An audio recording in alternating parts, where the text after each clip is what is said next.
कि बिरहिन जोगिनिया बना गइला बालमू और दिल में हमारा यगिया लगा गइला बालमू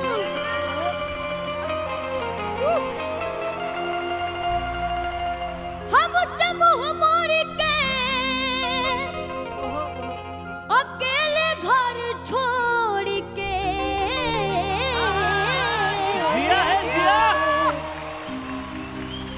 जियते जी हमके मुआ गइल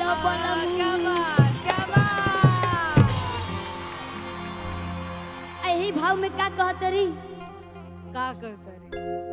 गहवाना करा के राजा चली गइल बहारबा आयही बना तो चली जाइबू हमहू नहीं हारबा गवना करा के राजा चली गइल बहारबा ओही बना तो चली जाइबू हमहू नहीं हारबा तोहर आहिले नहीं खाए रोटी भात के छत नहीं खा हमारा बात के तोहर आहिले नहीं खाए रोटी भात के नहीं खा हमारा बात के गवना करा के राजा चली गइल बहारबा ओही बना तो चली जाइबू हमहू नहीं हारबा कि तोहर आहिले नहीं खाए रोटी भात के बुझत नहीं खा हमारा बात के तोहर आहिले नहीं खाए रोटी भात के बुझत नहीं खा हमारा बात के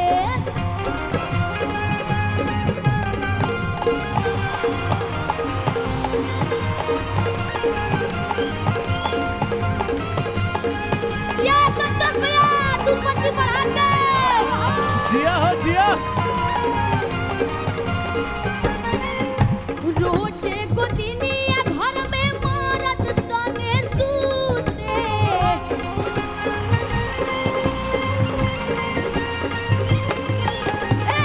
जोहरेला जवानी असरे में दिया बूते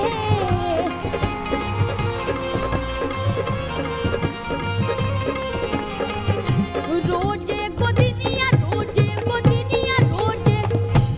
आए हाय रोजे गोदिनिया घर में मरद संगे सूते जोहरेला जवानी असरे में दिया बूते आ उठी उठी रोइला से जरिया पर रात के बुझत नहीं खा हमारा बात के तोहर आहिले नहीं खाए रोटी भात के बुझत नहीं खा हमारा बात के तोहर आहिले नहीं खाए रोटी भात के बुझत नहीं खा हमारा बात के तोहर आहिले नहीं खाए रोटी भात के बुझत नहीं खा हमारा बात के तोहर आहिले नहीं खाए रोटी भात के बुझत नहीं खा हमारा बात के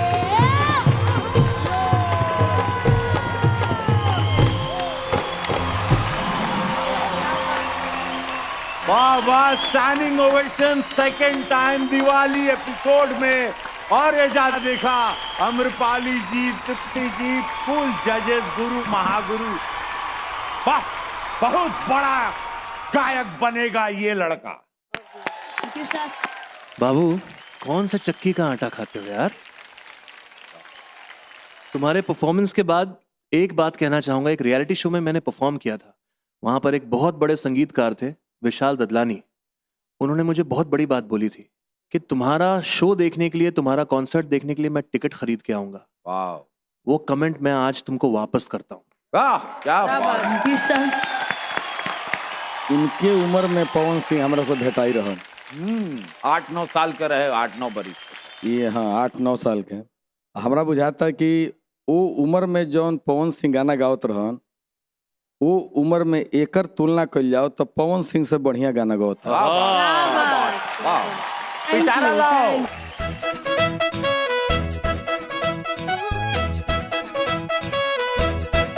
हमके माफ करिए मनोहर भैया। अरे बहुत बाबू तो है। विकास वाह रे वाह, विकास तिवारी जी के